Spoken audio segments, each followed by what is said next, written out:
अग्नि जिस प्रकार से सूखी लकड़ी को जला के भस्म कर देती है, उसी तरह से श्री राम का गुणगान वो लकड़ी को जला के भस्म कर देता है। श्री राम का जो गुणगान है वो चंद्रमा की रोशनी के समान है। जिस तरह चंद्रमा की रोशनी आती है तो जो कमल होता है वो खिल जाता है, तो भक्तों का हृदय है कमल, भक्तों का हृदय खिल जाता है जब श्री राम के गुणगान की चंद्रमा की रोशनी उसके ऊपर पड़ती है। श्री राम का जो गुणगान है वो अमृत के समान है, क्योंकि जो अमृत आता है तो चातक उसका पान करता है और चातक उसको से जीवन मिलता है। उसी प्रकार से ये जो भक्तों के हृदय है उनके अंदर जो भक्ति की भावना है वो उसका पोषण होता है जब श्री राम का गुणगान होता है। श्री राम का जो गुणगान है वो वास्तव में पूरी सृष्टि के लिए आशीर्वाद है। श्री राम का जो गुणगान है वो अंधकार को चीरने वाला वो सूर्य का प्रकाश है कि जिसके होने पर अंधकार हो ही नहीं सकता। श्री राम का गुणगान जो है वो सब प्रकार का एंटीडोट है। एंटीडोट जानते क्या होता है? जब जहर होता है तो जहर को दूर करने के लिए एंटीडोट का इस्तेमाल किया जाता है। उसी प्रकार से एंटीडोट है किसका? अगर पाप को दूर करना हो, भूख को दूर करना हो, कष्टों को दूर करना हो, व्याधि को दूर करना हो, असमंजस को दूर करना हो, इन सब सारे अंधकारों को चीरने की शक्ति है श्री राम के गुणगान के अंदर। श्री राम का गुणगान जो है वो गार्जियन है, यानी रक्षा करने वाला है। किसका? भक्ति की रक्षा करने वाला है ये। श्री राम का गुणगान उस सिंह के समान है जो कि अगर भक्त के हृदय में अगर रहता है, भक्त के हृदय की अगर गुफा के अंदर जो श्री राम का गुणगान रूपी शेर रहता है अगर, तो वहां पर जितने भी अगर हाथी वगैरह आते हैं अज्ञानता के, इनको दूर भगा देता है श्री राम का गुणगान। श्री राम का गुणगान एक खजाना है। श्री राम का गुणगान जो है ये सात्विक बुद्धि का श्रृंगार है। बहुत सुंदर बताया तुलसीदास जी। क्या बता रहे हैं? सात्विक बुद्धि का श्रृंगार है, यानी सात्विक बुद्धि जिनकी है, जिसमें लेकिन श्री राम का गुणगान नहीं है, तो सात्विक ही है और कोई भी उसमें रजस तमस भी आ सकता है, लेकिन सात्विक हो, सात्विक के बजाय क्या बल्कि शुद्ध सात्विक हो जाए, ये करने की शक्ति है श्री राम के गुणगान के अंदर। तो इसलिए जो सात्विक बुद्धि है उसका श्रृंगार है श्री राम का गुणगान। और तो और श्री राम के गुणगान को कंपेयर किया गया है एक सरोवर के साथ, मानस सरोवर। मानस रामचरित का मानस का जो सरोवर है, श्री राम का गुणगान करने का के गुणगान का जो सरोवर है, इसके आसपास जो है कुछ रक्षक भी हैं इस सरोवर के। इसके सरोवर के रक्षक हैं जो श्री राम की कथा कहने वाले हैं। श्री राम की कथा जो क्योंकि होती रहती है, इसलिए श्री राम की जो गाथाएं हैं ये हमेशा जनरेशन आफ्टर जनरेशन, पीढ़ी दर पीढ़ी आगे बढ़ती रहती हैं। इसलिए देखते हैं क्योंकि श्री राम का गुणगान, श्रीमद् भागवतम की कथाएं क्योंकि हमेशा से भारतवर्ष में चलती रही हैं, इसीलिए यहाँ पर मुगलों ने और कईयों ने यहाँ राजपाट करने का प्रयास किया 500 साल 2 साल ब्रिटिश राज, लेकिन आज भी इंडिया के अंदर 82% हिंदूज हैं। अदरवाइज किसी भी देश में 30-40 साल अगर कोई मुसलमान आ जाए ना, अगर उसको पूरा इस्लामिक देश बनाए थे वो, लेकिन यहाँ पे 800 साल बीत गए, लेकिन आज भी 82% यहाँ हिंदूज हैं, क्योंकि ना जगह जगह पर राम कथाएं हो रही हैं, जगह जगह पे भागवत कथाएं हो रही हैं, हरि कथाएं हो रही हैं, ऐसा। तो इसलिए जो श्री राम के गुणगान के सरोवर की रक्षा करने वाले जो रक्षक हैं, प्रोटेक्टर्स हैं, वो है हरि कथा कहने वाले। साथ ही जो न्यू मेंबर्स भी आते हैं, यानी कि इस श्री राम के गुणगान का जो सरोवर है इसमें स्नान करने के लिए, इसका आनंद लेने के लिए इसमें न्यू मेंबर्स भी आते हैं, नए नए सदस्य भी आते हैं। नए सदस्य वाला कौन है? नए सदस्य हैं श्रोता, कि भाई अरे श्री राम का गुणगान हो रहा है, चलो चलो सुनने चलते हैं। तो लोग कौन है? न्यू मेंबर्स, नए सदस्य हैं ये। और साथ ही श्री राम का जो गुणगान है, अब ये सरोवर जो है, इस सरोवर तक अब पहुंचना है। इस सरोवर तक पहुंचने में भी कुछ बाधाएं हैं। इसमें जो एक बाधा है वो है आड़ा टेढ़ा रास्ता। जो आड़ा टेढ़ा रास्ता है वो है असत्संग। असत्संग क्या करता है? हालांकि श्री राम के गुणगान तक आप आराम से पहुंच सकते हैं, लेकिन ना ये आपको रफ वे, यानी कि उल्टे सीधे रास्ते से लेकर के जाता है। उल्टे सीधे रास्ते से क्या होता है? बड़ा कष्ट होता है। जैसे मान लो कि राम जी कथा हो रही हो कहीं पर बुरी कंपनी, असत्संग, अरे क्या जा रहे हो तुम राम की कथाओं में? क्या हुआ? क्या है? क्या रामायण है? क्या रामायण है? क्या एक रावण, एक राम, एक रावणा, एक क्षत्रिय, एक ब्राह्मणा, उसने उसकी नार हरी, उसने उसकी मौत करी, यही तो है बस। ये सुनने के लिए तुम जा रहे हो? एक राम, एक रावण, एक क्षत्रिय, एक ब्राह्मण, उसने उसकी नार हरी, उसने उसकी मौत करी, हो गया रामायण, चल बैठ घर पे। तो राम की कथाओं तक पहुंचना मुश्किल होता है जब असत्संग होता है। असत्संग असत्संग क्या है? इट्स अ रफ वे, ये आड़ा टेढ़ा रास्ता है जो कि राम की कथाओं का जो गुणगान का सरोवर है उस तक हमें नहीं पहुंचने देता। साथ ही क्या, क्योंकि अब सरोवर है ये जंगल के बीच में है। अब जो जंगल है, जंगल में ना कहीं वहां पर शेर, चीते, बाघ, भेड़िए ये भी रहते हैं। तो शेर, चीते, बाघ, भेड़िए ये कौन है भला? ये है इन्फैचुएशन, एरोगेंस एंड प्राइड, घमंड, सांसारिक लोलुपता और कठोर व्यवहार।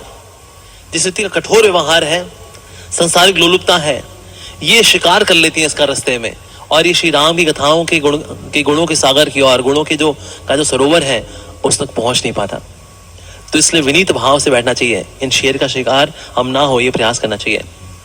जो गृहस्थ जीवन है वो पहाड़ है। अगर सरोवर तक पहुंचना है, सरोवर के इस तरफ आप हो, बीच में है पहाड़, तो क्या पहाड़ को चढ़ते चढ़ते व्यक्ति थक जाता है, थक जाके क्या बैठ जाता है, फिर चलता है, तो ना उसको सरोवर तक पहुंचता है, लेकिन सरोवर तक पहुंचने में ना उसको देरी हो जाती है। तो जो गृहस्थ जीवन है उसको तुलसीदास जी बता रहे हैं वो एक पहाड़ के समान है जो सरोवर तक हमको पहुंचने में ना देरी कर देता है। व्यक्ति थक जाता है, पहुंचते पहुंचते थक जाता है वो बेचारा। तो गृहस्थ जीवन जो है वो भी ऑब्स्टेकल है, बिकॉज व्यक्ति बिजी रहता है, यहाँ वहां, ये जिम्मेदारी, वो जिम्मेदारी। राम कथा चल रही है लेकिन क्या करें जी, बच्चों की पेरेंट टीचर मीटिंग आई हुई है। अच्छा जी, ठीक है जी, करिए जी, आप कथाएं करिए, हम बच्चों की पेरेंट टीचर मीटिंग में होकर के आते हैं। चलो जी, अब क्या करें जी, अच्छा मेहमान आ गए, ओह मेहमान, अजय मेहमान जी, आपको आज ही आना था, राम की कथा तक पहुंचना था मेरे को, अब जल्दी जाएं तो हम कुछ राम की कथा में पहुंचे। तो बेचारे आधी कथा छूट गई, पौनी कथा छूट गई, सवा कथा छूट गई, तब पहुंचते हैं। आज की कथा पूरी मिस हो गई, कल आना था, रास्ते में फोन आ गया, बीवी बीमार है, पति का दिमाग खराब हो गया है, बच्चे क्या क्या कूकू कर रहे हैं। कई बेचारे क्लास में बैठते भी हमने देखा, गृहस्थ लोग ना, उनके उनकी इतनी रुचि होती है हालांकि कि कथा सुन ले, बच्चे लगे हुए उनके साथ, ऊपर चढ़ के क्या को क्या जो डिस्टर्बेंस हो रही होती है, हम कहते हैं देखिए प्लीज, जी जी जी प्रभु, जी जी प्रभु, यार तुम लोगों की वजह से ना हम कथा नहीं सुन पाते हम। तो कई होते बेचारे बड़े दुखी होते हैं, कथा में आप बैठ के सुनना चाहते हैं, अच्छी कथा चल रही होती है, महाराज बैठे हुए हैं, भक्त बैठे हैं, हरी कथा कर रहे हैं, पर बच्चों को क्या क्या कू कू, ऊपर चढ़ना, नीचे घुसना, धूम धड़ाका, ओह गॉड। तो गृहस्थ जीवन को उसने बताया गया कि पहाड़ के समान है कि सरोवर तक पहुंचने बेचारा ना, मतलब इतना डिस्ट्रैक्ट हो जाता है वो, ओहो। तो वैसे गृहस्थ जीवन की निंदा नहीं है, लेकिन हाँ उसका स्वभाव ऐसा है, स्वभाव ही ऐसा, क्या करें, कलयुग में हालांकि सारे आश्रम कठिन ही है और विशेष रूप से गृहस्थ आश्रम ऐसा रहता है। साथ ही क्या है, अगर मुझे श्री राम के गुणगान के सरोवर तक पहुंचना है तो बीच में ना बड़ी तेज लहरी बह रही है। अगर आप इसका शिकार हो गए तो बह के कहीं और ही पहुंच जाएंगे। हम जाना था श्री राम के गुणों के सरोवर के पास, वो पहुंच गए कहीं और। तो ये जो तेज जो स्ट्रीम है, ये स्ट्रीम है कुतर्क की। ऐसा क्यों जी? ऐसे नारी का अपमान हुआ है रामायण के अंदर, बार बार उनको परीक्षा देनी पड़ रही है, कभी उनको अग्नि परीक्षा देनी पड़ रही है, कभी वो धरती के अंदर जाना पड़ रहा है उनको। ये कोई बात होती है? ये कुतर्क है। छुप करके ऐसे बाली को मारना है तो बहुत गलत बात है जी, ये कुतर्क है। जो कुत्तों का तर्क होता है उसको बोलते हैं कुतर्क। ये मेरी परिभाषा है, ठीक है। कुतर्क मतलब आलतू फालतू लॉजिक लगाने उसके अंदर। ऐसे कैसे हो गया राम जी, खीर से कैसे, भाई खीर से कोई पैदा कैसे हो सकता है जी? खीर खा के तो हजम होता है, उसका अच्छा लगता है, आप सैर करने चाहिए, लेकिन खीर खा के बच्चा कैसे हो जाएगा? 4 बच्चे हो गए, उसका जो बच्चा कुछ था वो फिर अंजना के पास पहुंच गया, उनसे फिर हनुमान जी पैदा हो। देखिए प्लीज, कुतर्क। तो कुतर्क क्या है? It is a deadly stream. ये बहुत तेज लहर है, अगर इसको छू गए बह गए कहीं और सरोवर पहुंचा था वो कहीं और ही चले गए वो जी। तो कुतर्क जो है वो बहुत तेज लहर है, नहर है, जिससे जो कि भाग के कहीं और ही ले जाती है, ऐसा। साथ ही अगर श्री राम के गुणगान के उस सरोवर तक पहुंचना है तो ऐसा हो सकता है कि आपको ज्वर आ जाए। आप पहुंच रहे थे, पहुंचते पहुंचते बुखार आ गया, आपको बुखार आ गया तो वहीं बैठ गए आप, क्योंकि बुखार आ गया, 100 टेम्परेचर लगाया 205, क्या करे भाई, तो बैठ गए आप। तो ज्वर क्या है? ज्वर है आलस। श्री राम कथा के सुनने में क्या है? आलस। बैठे हैं,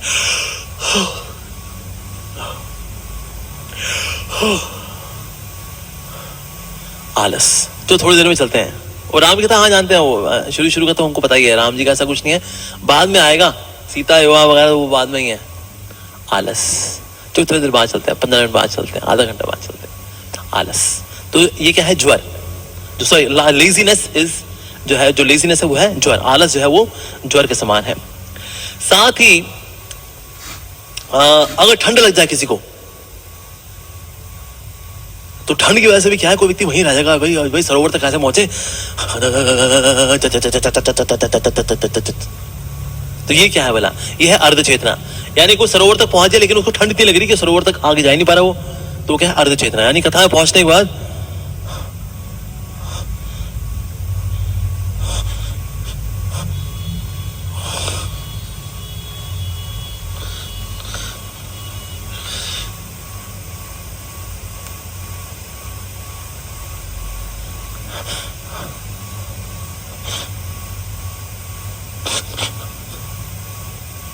अर्ध चेतना।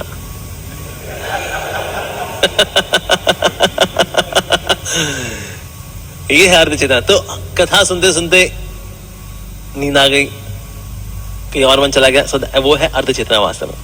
तो इस प्रकार से ये रोकते हैं। और क्या है, अब कोई सफर तय करना होता है तो हमें प्रोविजंस भी चाहिए होते हैं, जैसे कि कुछ रास्ते में अगर नदी आए तो हम नाव वाले कुछ पैसे दे सकें, है ना। ये सब कुछ भी होना चाहिए, कुछ हमारे कुछ धन इत्यादि कुछ होना चाहिए, प्रोविजंस भी होने चाहिए। तो प्रोविजन क्या है वास्तव में? प्रोविजन है love for the Lord of Raghu. Provision, अगर श्री राम के प्रति हल्की सी प्रीति नहीं है तो वैसे व्यक्ति क्या है, श्री राम की कथाओं की ओर आ नहीं पाएगा। भली फैसिलिटी भी हो, पता भी हो, हाँ जी राम कथा हो रही है, ये प्रोविजन ही नहीं है। यानी श्री राम के प्रति हल्की सी प्रीति, उनके लिए हल्का सा स्नेह श्री राम के प्रति नहीं है, तो इसलिए व्यक्ति पहुंच नहीं पाएगा। अच्छा, पहुंचने के लिए क्या है? स्टेमिना भी चाहिए होता है। भाई इतना सफर तय करना है, स्टेमिना नहीं हुआ तो स्टेमिना के लिए, स्टेमिना कहां से आता है? जो स्टेमिना है वो है सत्संग। अगर सत्संग करते रहते हैं तो हमें स्टेमिना बिल्ड होता है कि चलो श्री राम की कथा की ओर चलें। और जितना अधिक हम सत्संग करते हैं उतना राम की कथाओं में दोबारा आना आसान हो जाता है। जितना सत्संग कोई व्यक्ति कम करता है उतना राम की कथाओं में फिर से आना ये फिर से नहीं हो पाता। तो इसीलिए जो सत्संग है वो है अभ्यास। वो अभ्यास जो कि हमें प्रेरित करता है कि हम दोबारा श्री राम की कथा को सुने।